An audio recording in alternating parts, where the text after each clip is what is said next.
네, 꿈꾸는 책방 오늘 오프닝에서 말씀을 드린 것처럼 우리 젊은이들을 위한 책이 될 수 있을까요? 글쎄요, 젊은이들을 위한 책이라고만 하기에는 우리 바쁘게 살아가고 또 힘들게 살아가는 우리 현대인들을 위한 또 복음서가 되고 또 응원서가 될 수도 있지 않을까 싶습니다. 내 인생 여기서 끝나지 않는다. 제목 참 좋죠. 내 인생 여기서 끝나지 않는다라고 하는 책입니다. 책의 저자이신 서창인 전도사님 오늘 모시고요. 책 이야기 함께 하도록 하겠습니다. 전사님 안녕하세요. 네, 안녕하세요. 예, 반갑습니다. 서창인 전도사입니다. 애청자 여러분께 좀 간단하게 본인 소개를 좀 부탁드릴게요. 예. 네. 저는 서창인 전도사이고요. 관악구 이 서울대 입구역 근처에 한사람 교회를 개척해서 지금 섬기고 있습니다. 네. 네, 전도사님이신데. 네, 맞습니다. 아, 그러시군요. 그것도 저희가 좀 뒤에 들어가서 좀 여쭤보도록 하고요. 네. 예. 제목 참 좋네요. 이 제목은 출판사에서 잡아주신 건가요? 아니면 출판사 전도사님이- 분들과 논의하신 나누면서, 거군요. 네, 맞습니다. 처음부터 그러면 이걸 의도로 해서 책을 그러면 쓰기로 하셨던 건가요? 그랬던 건 아니고요. 저희 개척한 이후에 전도서를 주제로 이제 말씀을 증거하다가 이 컨텐츠가 또 더 많은 분들께 전달됐으면 좋겠다라는 한 성도분이 계셨어요. 네. 그래서 이 컨텐츠를 편집해서 출판사에 이제 소개를 하고 또 이렇게 네. 이야기 나누다가 출판까지 이어지게 되었습니다. 네. 그러면 제목도 이렇게 지었군요. 제목 정말 좋습니다. 감사합니다. 네. 이제 보통 책을 보게 되면 이제 저자를 보게 되는데 저자 소개를 보게 되면 이제 일반 대학 명문 대학을 나오시고 또 그 대기업에서 네. 근무를 하셨던 이력이 있습니다. 그러니까 아마 이제 많은 분들이 궁금하실 게 좋은 커리어를 잘 쌓아가고 계시는데 갑자기 3년 만에 그거를 다 물리치시고 신대원으로 그러니까 신학으로 네. 방향을 트셨거든요. 네. 뭐 특별히 이유 같은 게 있으셨던 건가요? 네. 커리어를 그렇게 쌓아 나갔던 건 아니고 저도 평범하게 대학생으로 또 직장인으로 열심히 이제 평범하게 평신도로서 생활을 하고 있었는데 네. 저에게 좀 특별한 점이 있다면 어렸을 때부터 친구들 전도를 되게 많이 했습니다. 교회도 많이 데려가고 대학교 들어가고 직장에서도 교회를 많이 데려오려고 했었는데 그러다 보니까 저 때는 그래도 제 친구들은 교회 참 많이 다녔었는데 제 후배들 지금 대학 다니는 친구들 만나 보니까 하나님에 대한 생각들 필요로 하지 않고 많이 이렇게 의심과 회의가 많이 빠져 있더라고요. 그런데 만나서 이야기 듣고 하다 보면 제 말을 듣고 많이 따라와 주고 또 신앙에 대해서도 이해하는 모습들을 좀 보게 되었습니다. 그래서 하나님의 부르심이 아닌가라는 고민 속에 직장에서도 충분히 하나님의 뜻 이루고 살 수 있지만 직접 부르시는 또 그런 확신들을 갖게 되면서 개척과 또 이 신대원에 입학하게 되었습니다. 그 원래 처음부터 뭐 신학에 대한 생각을 갖고 계셨던 건 아니고. 네, 전혀 아니고요. 그냥 단순히 전도에 대한 열정, 그 정도 있었던 것 같습니다. 네. 그럼 이제 회사 생활을 하시면서 네, 거기에 대해서 조금 더 이제 강하게 이제 부르심을 느끼고 신앙을 맞습니다. 하시게 된 거군요. 네. 부모님들이 반대하지 않으셨나요? 이렇게 좀 안타까워하셨죠. 물론 신학 좋다, 그리고 네. 전도도 좋다. 그런데 네. 제가 한 3년 차 정도 직장 생활하고 있는데 한 5년 정도만 더 벌어보면 어떻겠냐 말씀도 하시면서 예.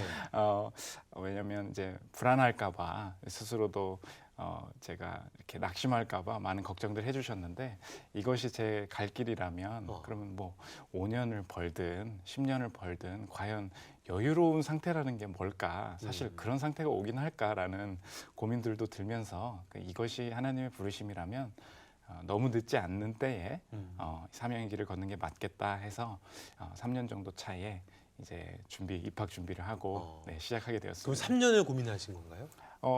예전부터 이렇게 전도를 하면서 어느 순간에는 목회자가 될 수도 있지 않을까라는 생각을 했는데 그건 뭐 거의 고등학교 때부터 있었는데 그래요. 계속 그냥 평범하게 일반 대학, 일반 기업 이제 다니다가 하나님께서 때가 됐을 때 순적하게 인도해 주신 것 같습니다. 네. 부모님도 이제 흔쾌히. 그리고 왜냐하면 이전 그 기간부터 고민들이 좀 있었기 때문에 충분한 논의 속에 기쁨으로 동의해 주셨습니다. 네. 그러니까 소개하실 때 한사람 교회를 개척해 섬긴다고 하셨어요. 네. 그러니까 신대원을 졸업을 하시면 보통 이제 사역자의 길이라고 하는 게 네. 이제 전도사 또 사역 부교육자 하시면서 나중에 이제 개척을 하시는데 바로 전도사님이신데 신대원 졸업하고 바로 개척을 하셨어요. 네. 그것도 조금 특이하다면 특이한 것 같습니다. 네, 처음부터 개척을 의도했던 건 전혀 아니었고요. 네. 네, 전도에 대한 열정 속에 기존 교회도 열심히 섬기고 있었습니다. 다만 신학교에 들어가고 또 사역을 했을 때 직접 전도했던 친구들이 있었는데 그들에게 직접 복음을 전하고 또 직접 섬기려면 어떤 기존의 교회 속에서 그 교회를 섬기기 위한 어떤 부서나 또 여러 가지 그 사역에 기존에 있던 사역들을 섬겨야 되는 내용들이 있는데 그러기보다는 주변 친구들이 작게나마 직접 시작해 보면 어떻겠냐는 제안을 이제 받게 됐어요. 전혀 생각해 보지 않았던 거였는데 네. 그러면 너무 무리하지 않는 선에서 시작해 보자라는 그 동의 속에 네. 예, 서울대입구역에서 이제 자그마한 공간을 빌려서 네, 시작하게 되었습니다. 그게 2016년도. 네, 16년도 맞습니다. 그렇군요. 네. 그러면 지금 성도들은 어느 정도 지금? 네, 모여서? 이제 세 명이서 이제 의기투합해서 그런 얘기를 시작했는데 네. 지금 한 3년 됐는데 지금 주일 예배 50여 분의 성도들이 그래요? 함께 예배 드리고 있고 네, 아이고, 대부분은 뭐 제 나이도 그렇다 보니까 음, 20, 30대 성도분들 많이 오시고. 네, 그분들이 좀 많고 장년분들 네. 좀 계시고 그렇습니다. 예. 글쎄요, 이제 한국 사회에서 한국 교회에서 이제 전도사님이라는 이름을 갖고 사역하시는 거하고 네. 또 목사님이면서 또 어느 교회에서 부교역자로 얼마나 또 사역했다라고 하는 맞습니다. 거하고 좀 이게 좀 다를 것 같거든요. 아무래도 맞습니다. 유리한 불편하지 않으세요? 네, 그런 그 조언들을 참 많이 들었어요. 그래서 예. 너의 열정이라면 뭐 유학도 갔다 오고 또 부교육자 생활도 탄탄하게 하고 더 큰 것들을 봤으면 좋겠다 했는데 많은 고민 속에 하나님께서 저를 통해서 부르실 영혼들이 분명히 있다라는 제 마음속에 그 작은 확신이 있었습니다. 그래서 뭐 세상적인 커리어나 혹은 또 그런 관점에서 뭐 교회에서의 나름 소위 말하는 어떤 커리어들 네. 그런 것들을 생각하지 말고 네, 설득력 있게 복음을 증거하는 본질에 집중하는 목회자 혹은 설교자가 되자라는 생각에 그래서 처음에는 전도사라는 그것 때문에 처음 개척하니까 이제 아직 질서가 잡혀 있지 않아 보이고 또 장년분들도 많이 이렇게 교회에 대한 우려도 해주셨는데 지금 뭐 정식적으로 절차를 밟아서 노예 안에서 지도를 받아가면서 네. 차근차근 네. 제가 할 수 있는 범위 내에서 사역을 하고 있습니다. 그러시군요. 네. 예. 책 이야기를 좀 하겠습니다. 이게 뭐 전도서 강해인가요, 그러면? 네, 뭐 그 구절구절 강해하는 더 이게 심도 있는 강해는 아니고 전도서의 그 핵심적인 주제들을 10가지로 뽑았고요. 특별히 이 시대에 열심히 살아가시는 성도님들 그 와중에서 이 허무나 여러 가지 삶의 영역 속에서 허무를 경험하는 그 과정들 속에 이 허무 속에서 일하시는 하나님은 어떤 분이실까 전도서의 핵심 주제들을 10가지로 나누어서 네, 그 주요 내용 속에 복음을 이렇게 풀어서 설명한 책입니다. 열심히 살아도 허무하다면 하나님 어떡합니까라고 하셨어요. 네. 부제를 그렇게 다셨는데 왜 이 부제를 넣으신 거세요? 허무하다면이라는 이야기를 넣으셨어요. 예전에는 사실 신앙생활할 때 청년이든 장년이든 모든 분들이 그랬던 것 같아요. 열심히 살면 네. 하나님께서 성장과 또 내 삶의 열매들을 많이 허락해 주실 것이다. 네. 많이 이렇게 확신 속에 사실 열심히 사셨던 것 같은데 이 시대의 고민들이 그건 것 같습니다. 열심히 살았고 또 내가 남들 못지않게 성실하게 사는 신앙인이다 라는 그런 확신들은 있는데 그 와중에서도 사실 열매가 있든 없든 간에 찾아오는 공허함이나 또 무의미함들이 성도님들 가슴 가운데 많이 있는 것 같습니다. 그 문제 제기를 하는 책이 이 성경의 전도서였고요. 그 개척교회 찾아오시는 성도님들도 동일한 마음을 가지고 교회에 찾아오시더라고요. 그래서 다른 성경 책들을 함께 볼까 하다가 그 어떤 분위기들이 밀려오는 분위기들이 있었습니다. 그래서 그 문제 제기 속에 복음으로 나아가는 이 책이 무엇일까 고민하는데 그게 전도서더라고요. 그래서 그 책을 좀 성도님들께 쉽게 나누고자 네. 전도서를 좀 택하게 됐습니다. 보통 전도서 그러면은 이제 뭐 전도서 기자 자체가 인생 누릴 거 다 누려보고 맞습니다. 살아봤더니 허무하다라는 얘기인데 네.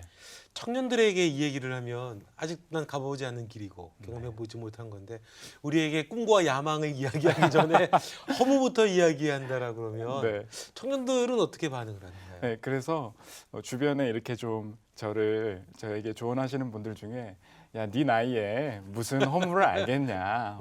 장로님 되시고 네. 또 은퇴를 하셔야 허물을 아는 것이지. 저도 그 말씀 뭐 네. 100% 공감했고요.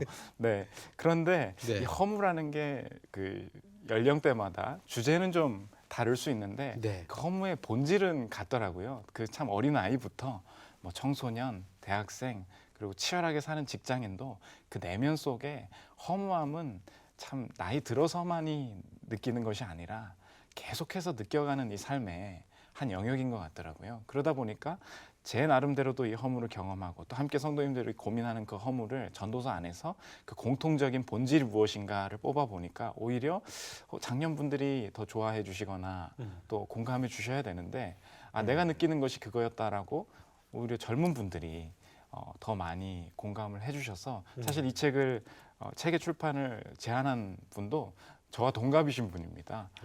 뭐 어른 분이 아니셨거든요. 그래서 그때 이게 경험의 차이는 좀 있을 수 있겠지만 이 허무라는 본질은 시대를 막론하고 모든 연령대가 느끼는 감정이구나. 이것을 좀 깨닫게 되었습니다.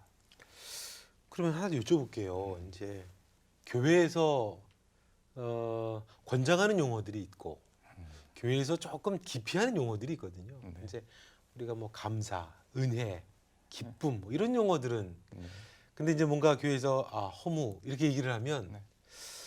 뭔가 제가 세상 거 즐기다가 또는 뭐 뭔가 좀 이제 잘못됐던 것에서 돌이키는 것 같은 후회하는 것 같은. 네.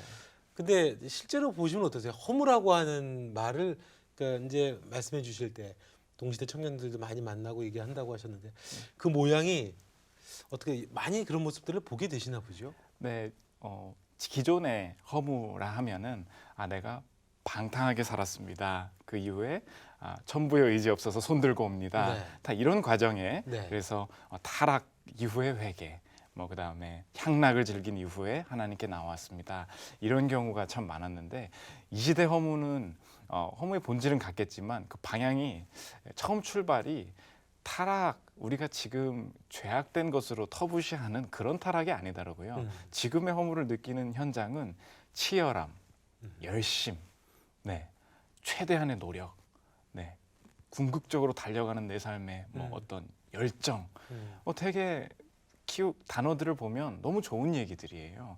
되게 사람이 추구하기에 적당한 가치다. 그런데 사람이 이것을 추구하는 그 속에도 하나님이 빠져버리면 허무해질 수 있구나라는 것을 느끼는 시대인 것 같습니다. 그래서 허물한 무엇인가 했을 때, 야, 뭐 술 마시고 뭐 담배 피고 놀다가 허무해서 돌아왔어 이게 아니라 저희 교회도 오시는 분들 보면 사실 목회자보다 열심히 사는 분들이 많아서 열심히 살라고 함부로 말도 못 하겠어요.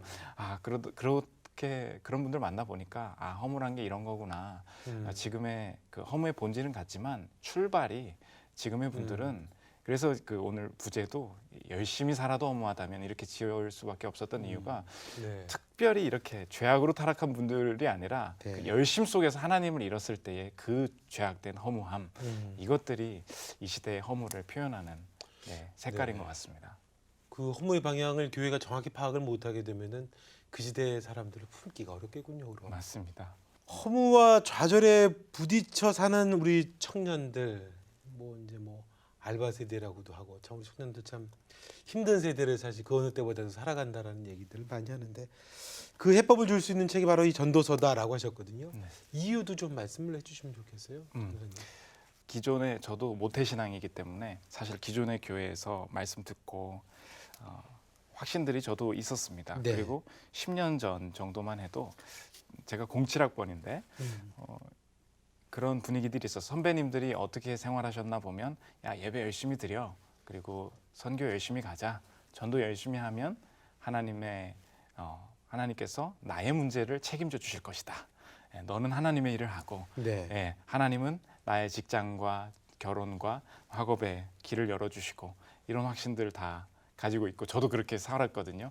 선배님들 그렇게 잘 되시는 모습 다 봤습니다. 그런데 내가 이제 취업할 때 되고 내가 결혼할 때 되니까 상황이 바뀌는 거예요. 그러니까 지금 세대들이 느끼는 게 뭐냐면 어느새 우리가 신앙생활과 또 그 신앙생활 이후에 그럼 내 삶의 변화 이것을 모종의 그 공식들이 있었습니다. 열심히 하면 이렇게 될 거야라는 공식들이 있었는데 이 전도서가 사실 이 시대에 저희의 신앙생활의 답이 될 수 있는 이유는 신앙생활이 꼭 그렇게 그 성장과 열매의 공식만 있는 것이 아니다라는 본질을 좀 깨우쳐 주는 것 같습니다. 그래서 이 성경에도 보면 모세가 있었고 또 여호수아의 어떤 확장의 시대들이 있었지만 뭐가 뭔지 알 수 없는 사사 시대도 있었고 네, 이 무너지는 모습들도 성경엔 동일하게 나타나거든요. 그러니까 하나님께서 우리의 삶을 부르시는 게 나를 모세로 부르시고 또 나를 여호수아로 부르시고 되게 맞는 말인데 그것만이 우리의 신앙의 롤 모델이다. 이 착각 속에 이 시대가 좀 많이 빠져 있지 않았나. 그래서 저는 오히려 지금 전도서를 묵상할 때 이 시대의 신앙의 본질을 좀 더 본질로 나아갈 수 있다고 생각합니다. 사사 시대에 그 사사들을 부르셔서 하시고 싶으셨던 하나님의 일이 있으신 거고 지금도 뭐 역사상 부모 세대보다 가난한 세대의 등장 뭐 이런 얘기가 나오거든요. 그럼 내가 부모 세대보다 더 어려워질 수 있고 이 시대가 기존 세대보다 더 어려워질 수 있다 뭐 그런 얘기인데 그럼 이 안에서 내 삶에 동행하신 하나님은 누구인가 이런 본질적인 질문들 전도서에 그 답이 있고 지금 필요한 성경의 책이라고 생각합니다. 그렇죠. 그 어떤 말씀해 주신 모종의 공식인데 그 공식에서 내가 벗어나게 되면은 참 우울하거든요. 맞습니다. 난 뭐가 잘못된 걸까? 왜 저 사람은 저렇게 복을 받는데? 근데 사실 성경은 우리에게 모든 세상의 문제가 다 해결된다라고 하는 것을 가르쳐 준 건 아니었거든요. 근데 이게 그 간극에서 우리 성도들이 많이 헤매는 것 같아요. 네. 그것을 보고 자랐고 부모님도 그렇게 가르쳐 주셨고 교회 선생님들 또 교회 리더분들 다 그렇게 사셨고 뭐 그게 잘못됐다고는 생각하지 않습니다. 그 시대적인 상황이었는데 시대가 바뀐다고 해서 이 신앙의 본질이 바뀌어서는 안 되는데 그러면 우리가 이 시대 상황을 너무 신앙과 동일시했다면 이제 시대가 바뀐 마당에 그 공식을 계속 밀어붙이는 것이 과연 교회의 역할이 맞는가 이 신앙의 더 깊이와 풍성함과 다양성을 도전하고 또 그 현실, 치열한 현실, 허무한 현실을 충분히 인정하면서 그러면 그 안에 계신 하나님을 발견할 수 있도록 돕는 것이 이 시대의 교회의 혹은 설교자들의 사명이 아닌가. 네, 저도 그래서 이 시대 가운데 그렇게 쓰임 받았으면 하는 소망이 있습니다. 그래서도 이제 전도서를 채택을 하셨던 거고. 네. 예. 자, 오늘 꿈꾸는 책방은 내 인생 여기서 끝나지 않는다의 저자입니다. 서창희 전도사님의 책을 여러분께 소개를 해드리고 있습니다. 네. 책을 보게 되면 이게 기독교 서적이라기보다는 일반 서적에서 봐도 디자인도 잘 나왔네요. 네. 네. 책 많이들 보시죠? 예, 많이 좀 찾아주시고요. 네. 알게 모르게 이제 교회에 방문을 하시더라고요. 특히 이제 교회에 좀 많이 떠나셨던 분들 또 지금 그 전도서의 문제 제기에 충분히 공감하시는 분들 그래서 제 메일로 이제 국내나 해외에서 너무 잘 봤다, 너무 고맙다라고 메일 주시는 분들도 많아서 직접 방문해 주시지 못하더라도 큰 힘이 되어드릴 수 있다는 게 저는 참 감사한 마음 가지고 있습니다.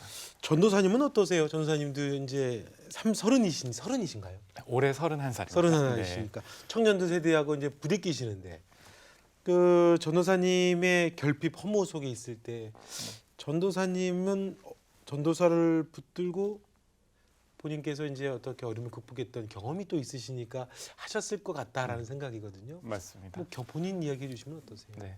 직장 생활 저도 똑같이 했기 때문에 사실 평범하게 성도님들의 마음 동일하게 느꼈었고 제가 허물을 크게 느낀 것은 직장 생활 하면서였던 것 같아요. 제가 25층에 근무를 하고 있었는데 평생 25층 창문을 봐야 된다. 25층에서 25년간 근무하면 내 삶이 마무리되는 건가? 뭐 그런 생각이 들더라고요. 그리고 제 앞에 25년간 이 자리에 계셨던 우리 부장님과 네. 상무님들이 다 앞에 계신 거예요. 그래서 저분의 뒤를 따라가는 것이 내 인생의 전부인가?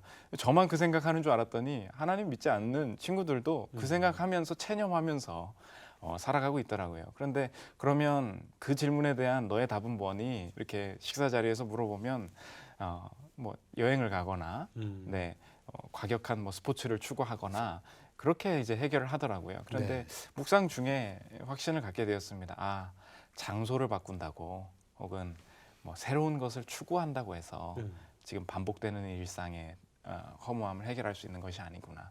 반복되고 있는 것은 맞는데 더 반복돼서 지겨워져 갈수록 허무해져 갈수록 하나님과 동행한다는 것의 그 즐거움이 무엇인가.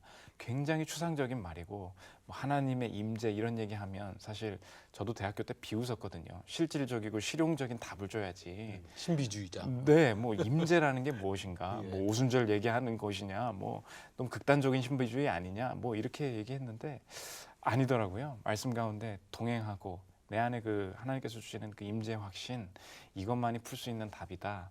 저도 많이 분투하는 가운데 네, 저도 전도서를 읽게 되었고 그래서 그 묵상이 사실은 목회 이후에 제가 성도님들을 섬기는데 묻혀져 있고 담겨져 있는 것 같습니다. 네. 그러면은 목회해야 되나요? 다른 분들. 많이 물어보시더라고요. 예. 그 제게 저랑 교제하면서 회심만 한 친구도 그러면 나도 결국 하나님을 사랑하면 예. 목회자가 되어야 되는 게 답인 것이냐 많이 물어보는데 절대 그렇지 않다고 이야기했습니다. 네. 저는 그 허물을 깨달은 과정 속에서 그 직장이 허무했기 때문에 뭐 개척을 시작하게 되었다. 결코 그렇지 않고요. 저도 끝까지 고민했던 게 이 치열함 속에서 사실은 열매들이 있었고 네, 제가 감당해야 될 일들이 보였습니다.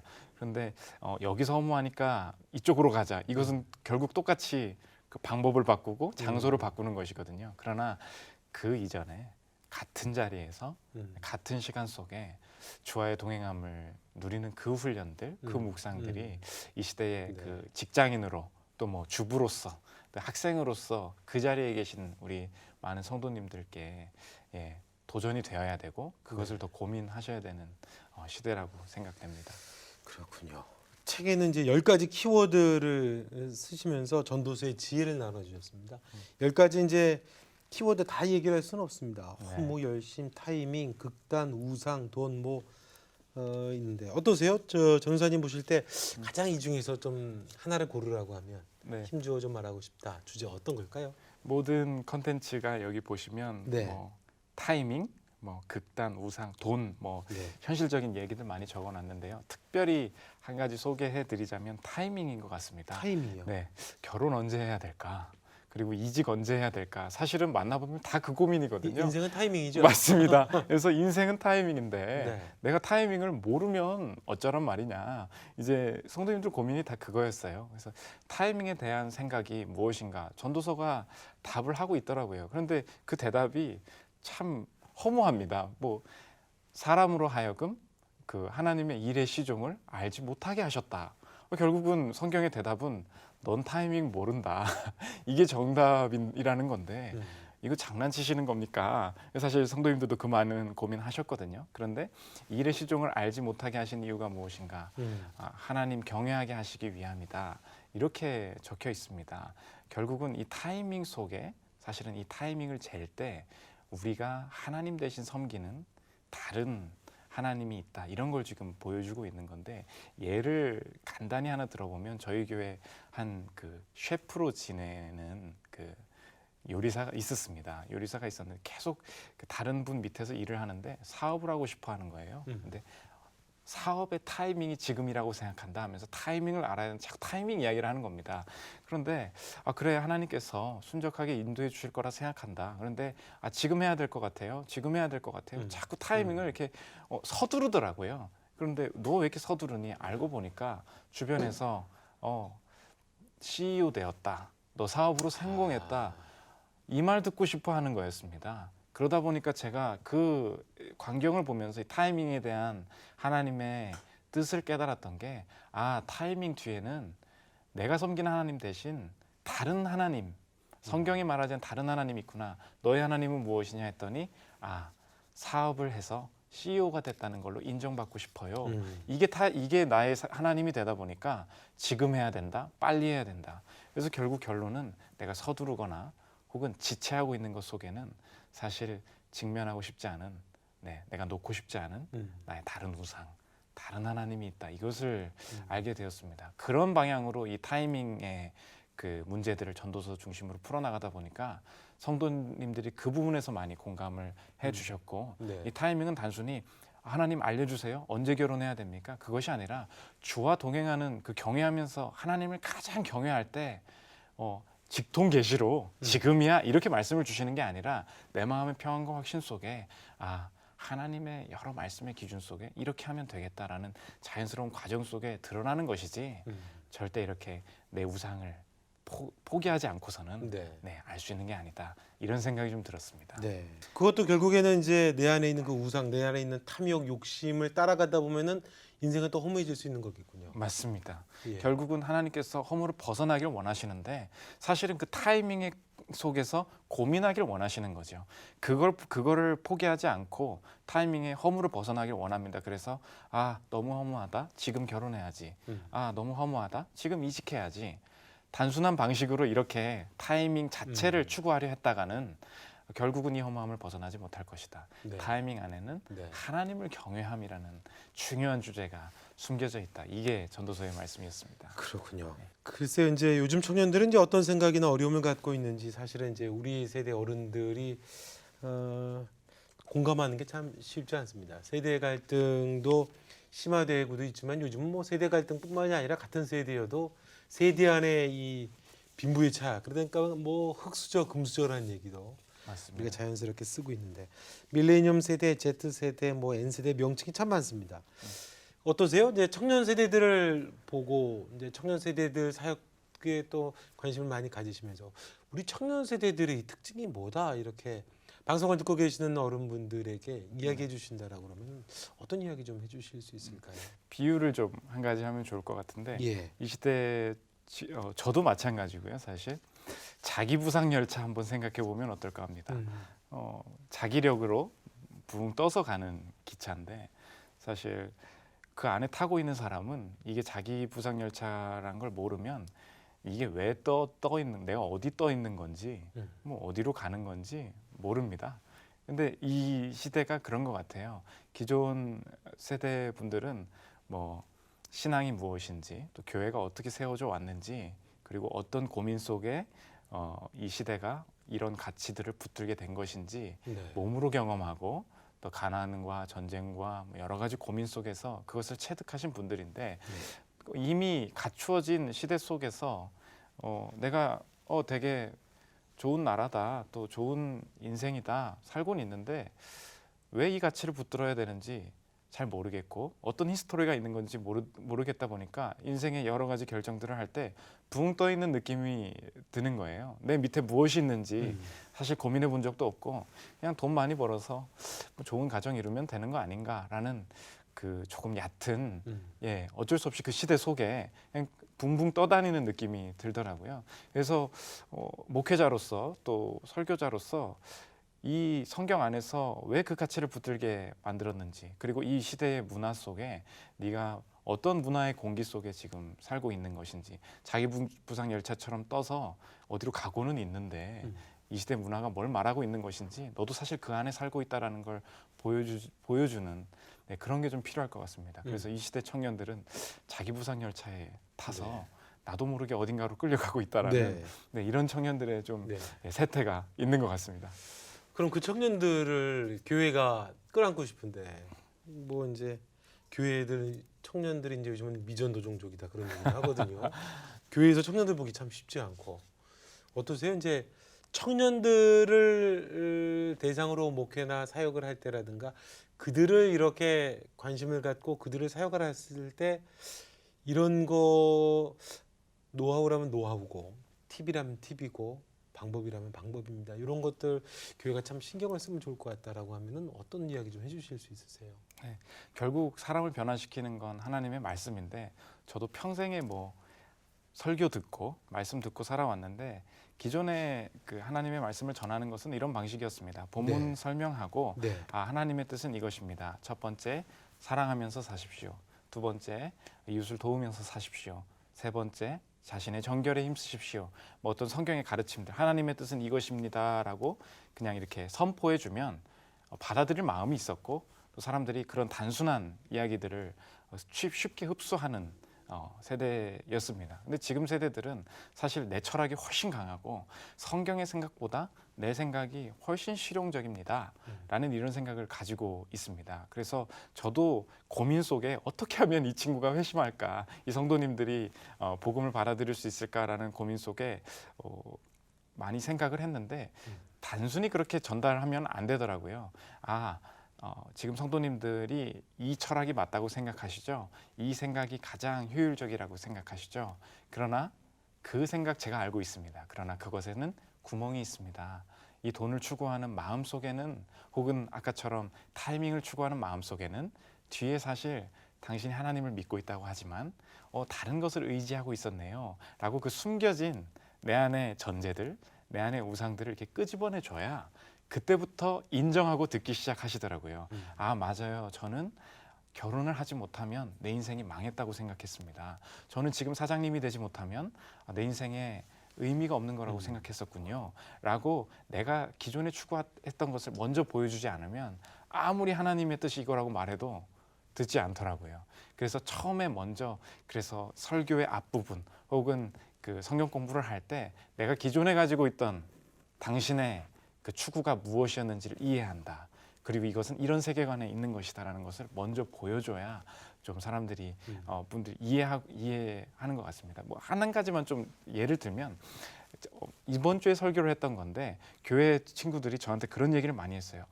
전도사님 교회에는 적응을 못 하겠습니다. 왜냐하면 교회에 오면 뭐 헌금하라 그러고 교회 오면 전도하라 그러고 일찍 예배 주일날 나오라 그러는데 저의 라이프 스타일은 오전엔 자는 거고 네, 저는 그냥 좋아하는 일을 하는 게 제 인생입니다. 저는 적응을 못해서 하나님 못 믿겠습니다. 그러더라고요. 그런데 제가 이 사람들한테 혼낼 수도 없고 어떻게 복음을 전하지 하다가 이 얘기를 했어요.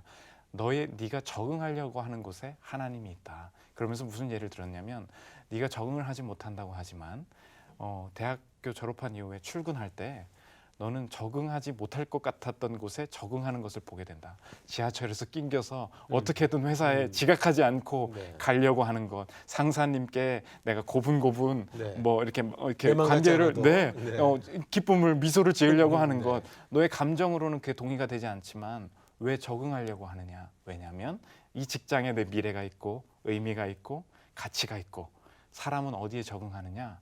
내 하나님, 내 미래, 내 의미가 있다고 생각하는 것에 적응하게 되어 있다. 적응하는 곳에 내 하나님이 있다 하니까 깨지는 거예요. 나도 하나님을 믿진 않았지만 사실 다른 하나님을 섬기고 있었구나. 직장이나 연애나 사업이나 거기 적응하려고 하는구나. 하나님께 적응한다는 것은 이런 것입니다. 당신이 그리스도를 받아들이신다면 적응해야 되는 부분이 있는 것입니다. 이렇게 하니까 내가 사실 적응하기 싫어하고 있는 것이었구나. 내 삶에 이 숨겨왔던 내 담들이 이제 무너지게 되는 것이죠. 이런 그 과정들이 있어야 사실은 요즘에 설교나 또 이 시대에 복음을 전할 때 받아들이는 것 같습니다. 네. 자, 오늘 꿈꾸는 책방에서는요 서창희 전도사님의 내 인생 여기서 끝나지 않는다 책을 소개를 해드렸습니다. 내 인생 여기서 끝나지 않는다 책을 소개해드렸는데 저희가 5분에게 책을 선물로 드리고 있습니다. 샵 1069 50원의 유료 문자 100원의 긴 문자로 책 받기 원하시는 분들 문자 남겨주시면 5분 추첨해서 책을 선물로 드리는데요. 청년들만 읽어야 되나요? 전도사님 어떠세요? 전혀 그렇지 않아요? 그렇지 않습니다. 그것도 편견인가요? 편견입니다. 예. 왜냐하면 뭐 아까 말씀드렸듯이 전 세대가 이 허무에 대한 주제들 그리고 청년들 이야기가 아니라 여기에는 뭐 젊은 분들부터 작년에 이르기까지 다양한 사례들과 고민들을 다 담았고요. 모든 연령분들 성도님들이 함께 묵상하실 수 있는 책입니다. 네. 그러면은 이 책을 읽으시는 분들이 좀 어떤 것을 좀 가졌으면 좋겠다 그런 뭐 마음에 이렇게 소망이 있으면서 쓰셨었을 것 같은데 어떤 거였나요? 허무에 대한 한마디로 말씀드리면 허무에 대한 죄책감에서 벗어나셨으면 좋겠다. 이 간절함이 있었습니다.